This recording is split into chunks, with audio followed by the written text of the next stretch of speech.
Bem, vamos para mais um vídeo. Vou estar falando nesse vídeo acerca de manômetros, né? Manifolds. Vamos aprender a fazer leituras de manômetros e aprender a mexer com manifolds, né? Então existem tipos de manifolds. Esse daqui é um manifold, né? De apenas uma via, né? Apenas uma via, tá? Ele faz a leitura do sistema por aqui e o registro fecha essa via aqui, né, onde seria garrafa de gás, bomba de vácuo, tá? Ele fecha essa via e essa via aqui fica ligada ao sistema fazendo a leitura do manômetro, tá? Então isso daqui é um manifoldzinho de uma via, tá?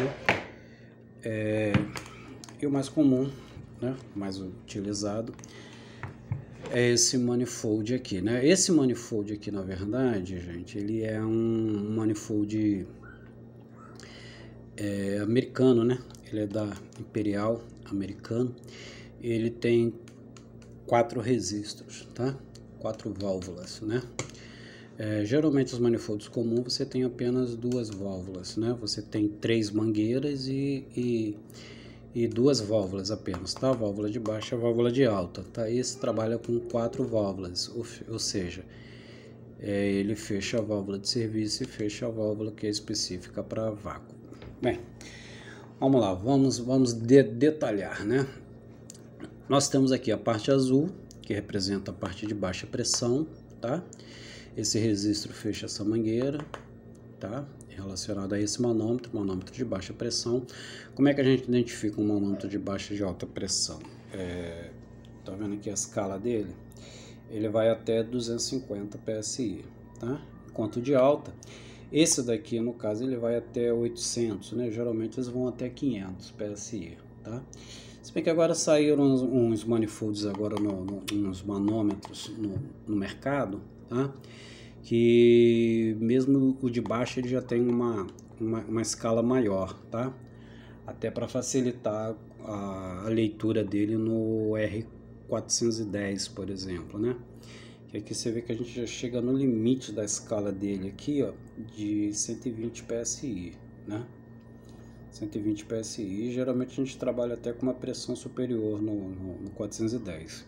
Então, os manômetros novos, tá, de baixa pressão, ele já tem uma escala maior, tá? Esse aqui vai até 250, mas aqui já fica essa escala aqui de retardo dele aqui, a leitura já fica um pouco mais dificultosa, né? Vamos dizer assim, tá? Então aqui a gente tem manômetro de baixa, manômetro de alta, registro do manômetro de baixa, registro do manômetro de alta, né, ou válvula, né, se a gente for usar uma linguagem mais técnica.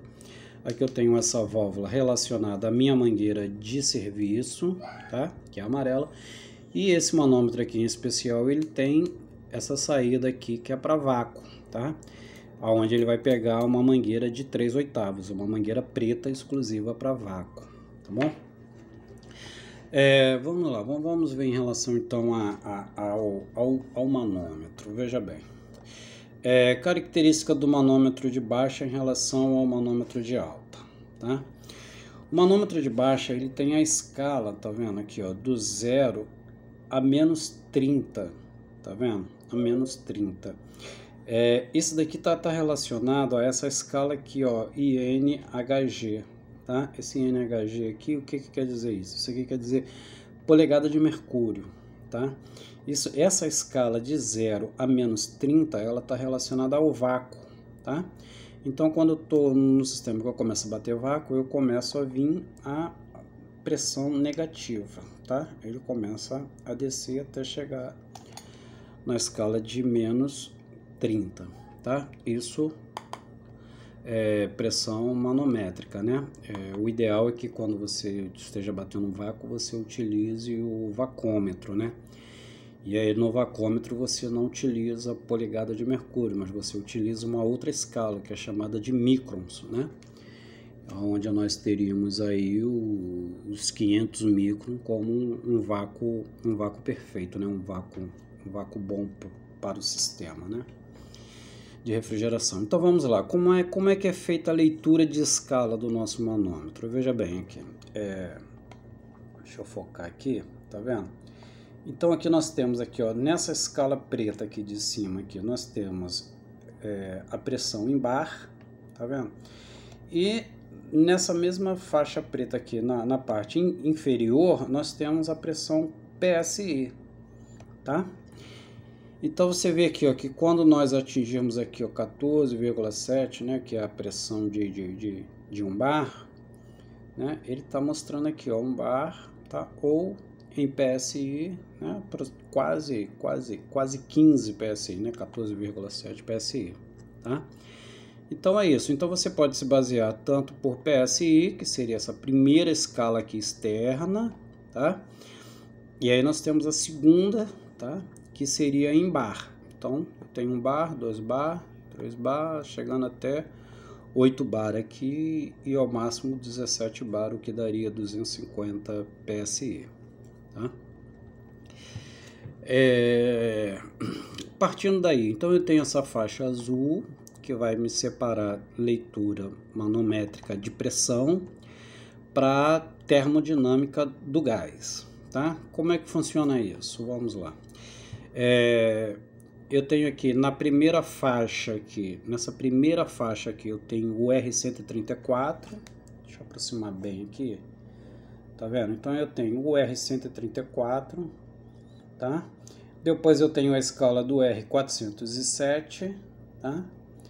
Depois do 404 e por último do 22, tá? Por último do 22. Então eu tenho uma escala aqui, ó, por dentro, que está relacionada à temperatura, tá, de evaporação do meu gás, relacionada à minha pressão, temperatura. Isso aqui está relacionado à termodinâmica do gás, nós vamos aprender isso aí mais à frente, tá? Então eu tenho na primeira escala o 134, na superior a ela o 407, tá? Nessa outra aqui de dentro, menor aqui, eu tenho na parte inferior 404 e na parte superior o R22, tá? Então aqui, vamos supor, aqui, ó, supor aqui que, por exemplo, uma carga de gás efetuada em R22 no ar-condicionado, tá? A gente sabe que ele trabalha aqui em média de 65 PSI, né? Então, se a gente vier descendo aqui até a faixa do R22, que é essa última daqui de dentro, nós vamos ver que ele vai estar operando ali em torno de 3 graus positivos, tá? Essa é a escala da termodinâmica do R22, tá? Eu até separei aqui no computador para a gente poder estar vendo isso daqui, questão de tabelas, tá? Aqui, ó. Então veja bem aqui, ó, esse daqui é uma tabela, tá vendo? Pressão versus temperatura. Então, o que essa tabela aqui vai me dizer? Ela vai me dizer que, tá vendo aqui, ó, aqui em PSI, que a 60, ó, e aqui eu tenho a coluna, né, de 65 PSI, tá vendo? Então eu vou ter 2,8 graus Celsius aqui, tá? Eu tenho 2,8 graus Celsius, tá? Então, eu não tô com essa tabela de temperatura, né? Porque agora a gente tem até o aplicativo que eu vou estar passando aqui para vocês também, que é um aplicativo da Danfoss que já traz toda essa conversão, tá? Inclusive não só do 22, mas diversos fluidos refrigerantes. Tá? Então eu não estou. Então aqui pelo manômetro diretamente você já faz a conversão, você já sabe qual é a temperatura que o teu gás está evaporando, tá? Então assim, eu não sei qual é a pressão que determinado aparelho funciona, porque na verdade, gente, o que acontece? A gente não trabalha muito por pressão, a gente trabalha por temperatura, entendeu? Então você sabendo a temperatura que um determinado aparelho deve operar, você já vai determinar a pressão de gás que ele deve trabalhar, tá certo? Por exemplo, um ar-condicionado. Um ar-condicionado tem que expandir a 3 graus. Então você vem aqui, ó, 65. Se eu estou trabalhando com HR22, então eu já sei que a 65 PSI eu vou ter essa pressão de trabalho, tá? Se eu estivesse trabalhando com 410, seria outra pressão de trabalho, e né, se for uma geladeira R134, seria uma outra pressão de trabalho. Isso aí vai depender da faixa de trabalho, da faixa de temperatura de cada aparelho, certo? Então veja bem, 65 PSI eu tenho 2.3 graus, tá? Que é o quanto ele trabalha. Aí aqui tem um fator muito interessante, porque veja bem, se eu coloco mais gás, tá? Assim como muitas pessoas pensam, né? Coloca mais gás para gelar mais. O que vai acontecer? Tá? Na verdade, se eu coloco mais, vamos descer uma tabela aqui. Se eu boto 75, tá? PSI, o que vai acontecer? Eu vou ter uma pressão, uma temperatura de expansão do meu gás a 6,5 graus. Então o que acontece? Ele já está expandindo muito mais quente, entende? Vamos botar 80 graus. Se eu botar 80 graus, olha aqui, ó, ele vai para 10 graus de expansão, entendeu? Isso vai impactar no meu ambiente. O meu ambiente vai ficar, ou seja, o meu aparelho vai cada vez mais render menos, tá? Cada vez mais vai dificultar a minha troca de caloria com o ambiente, tá? Então não é esse o sentido, tá? Não é essa a razão. Quanto mais gás eu coloco, mais eu gelo? Não. Na verdade não, tá? Na verdade, quanto mais gás você coloca, mais ele vai produzir menos, tá? Porque ele vai começar, o gás vai esquentar na sua expansão e você começa a perder produção do seu aparelho, tá? Da mesma forma, o que acontece é se eu trabalho com menos gás, o que vai acontecer? Se eu coloco a 50, né? A gente poderia pensar então assim, então se a 70 ele está a 65, a 6,5 graus, e a 65 ele está a 2,8, então vamos diminuir, né? Vamos botar menos gás então para ele gelar mais, tá? Mas aí o que ocorre? Se eu coloco, por exemplo, 55 PSI, o que vai acontecer com o meu ar-condicionado? Tá vendo aqui? Ele está numa temperatura negativa, ele está menos 1,2. E aí o que vai ocorrer? A gente vai começar a ter bloqueio do nosso evaporador, tá? Vai começar a surgir gelo, literalmente, né? Tá congelando o meu ar-condicionado. Por que ele congela? Porque na verdade ele baixou, tá? A pressão de gás dele. Ele baixou e ele entrou, o gás começou a expandir num ponto de congelamento, tá? Então, assim, nem gás de mais, tá? E nem gás de menos. Ele tem que sempre trabalhar na faixa dele. Então, na faixa de 65 PSI para o gás 22, que seria o ideal aí para ele, tá? Para a faixa de trabalho dele, ok? Voltando aqui para os manômetros, aqui eu tenho aqui, a gente tem na parte de trás esse porta aqui para a gente poder fixar as mangueiras, tá? Eu gosto sempre de deixar elas aqui enroscadas aqui na parte de trás do manifold. Por quê?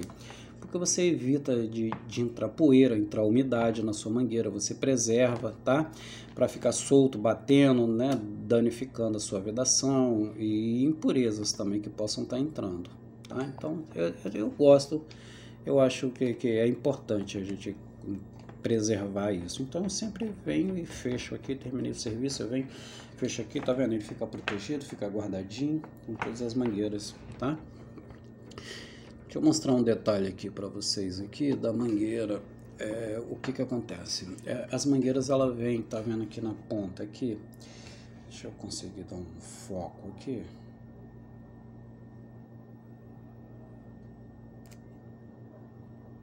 Deixa eu ver se ele não tá querendo focar aqui. Não sei se vocês vão conseguir ver, tá vendo? Mas ele tem um pino aqui por dentro, tá? Das mangueiras, ele tem um pino. Algumas mangueiras ela pode não ter esse pino, tá? Deixa eu mostrar aqui para vocês. Essa daqui, por exemplo, ela não tem pino, tá vendo? Ela não tem esse pino, tá? Por dentro. Qual é a finalidade desse pino aqui por dentro? A finalidade desse pino é justamente de acionar a válvula Schrader, tá?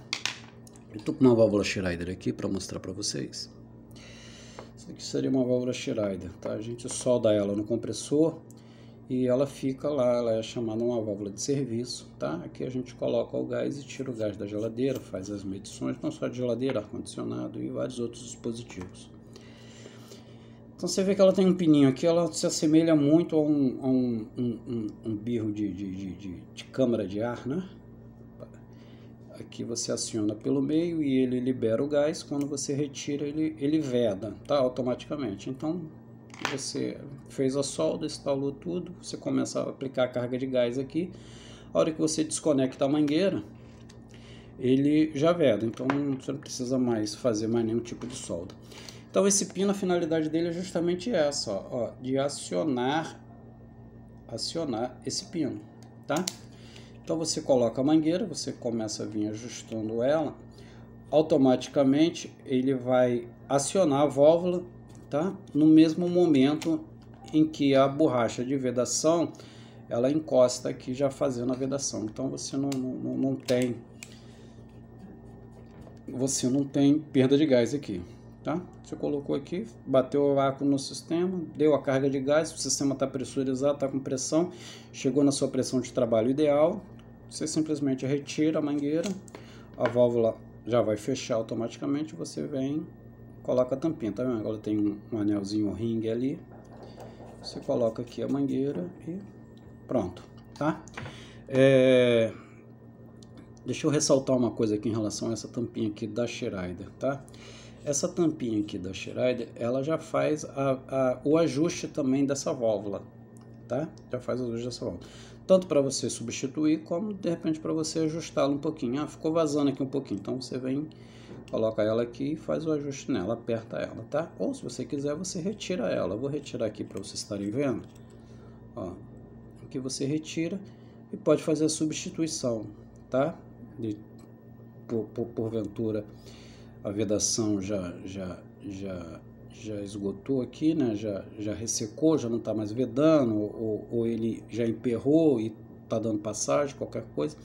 Inclusive tem uma ferramenta, tá, que faz a substituição disso daqui, depois vocês podem pesquisar na internet, tá? Mas basicamente é para isso daqui, para você poder ter esse acesso aqui. Aí às vezes você comprou a válvula e não veio muito apertado de fábrica, está vazando um pouquinho, então você coloca a tampa aqui e faz o ajuste dele aqui, não precisa, tá, estrangular nada, basta encostar, pronto, vedou. Ele já tem o O-ring lá dentro, ele vai dar a vedação, tá?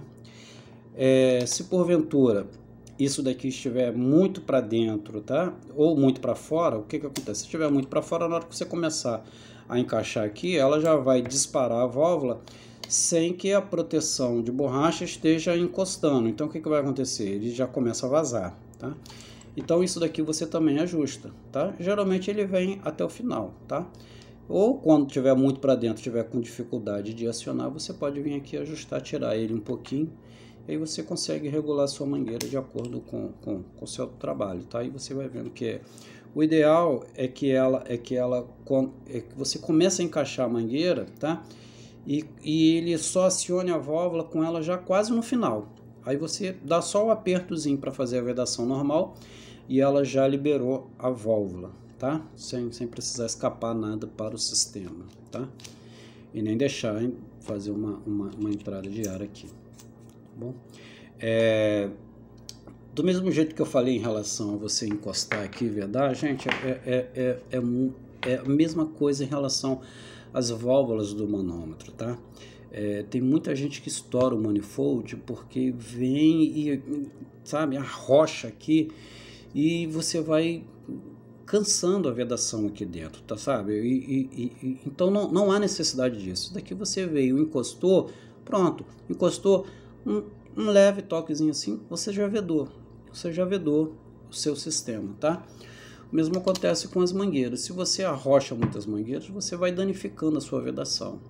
E depois você precisa fazer um teste de estanqueidade, né? Você já não fica mais confiável porque a sua vedação já está ruim, tá? E lembrando que essa vedação aqui também se troca, tá? Existem os kits de mangueira que vendem, que você troca essa vedação. Inclusive, quando você compra um manifold novo na loja, ela já vem com essas borrachinhas aqui de vedação sobressalente para você substituir, tá?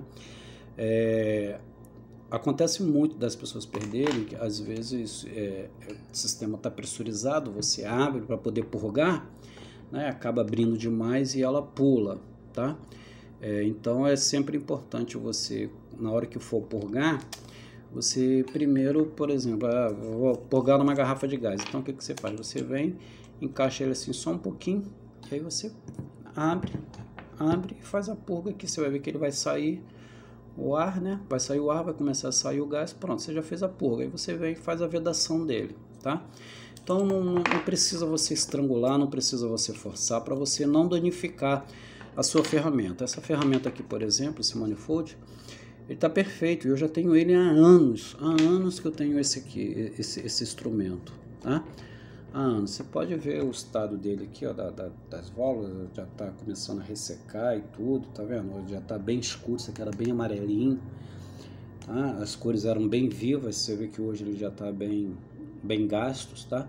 Mas ele funciona perfeitamente.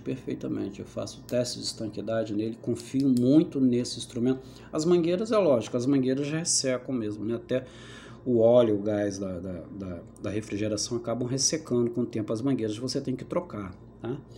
E é até aconselhável quando você for fazer um grande teste de estanqueidade em algum sistema grande, que você realmente utilize mangueiras novas, tá? Para fazer o teste de estanqueidade, tá? Você vê essa mangueira aqui, ó, já é uma mangueira que já está quase na hora da gente substituir, ó. Ela já está começando a querer, tá pontos de rachaduras, já começa a fragilizar, ou seja, até a parte de segurança já começa a ficar comprometido, tá? Então isso aqui já é uma mangueira mais velhinha que já precisa ser trocado, tá? Se fosse para fazer um teste de estanqueidade, né, um teste de vazamento em algum sistema, essa mangueira aqui eu já não confiaria, tá? Porque às vezes começa a perder um pouquinho de pressão e você fica na dúvida, né? Se é o seu instrumento, se é o sistema, né?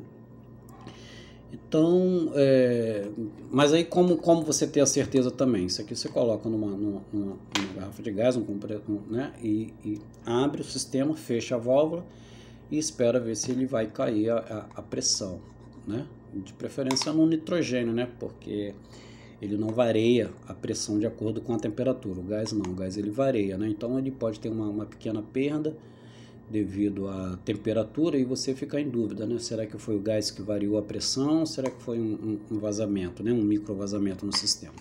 Então o ideal é você fazer isso com nitrogênio, com N2, que é um gás inerte, né?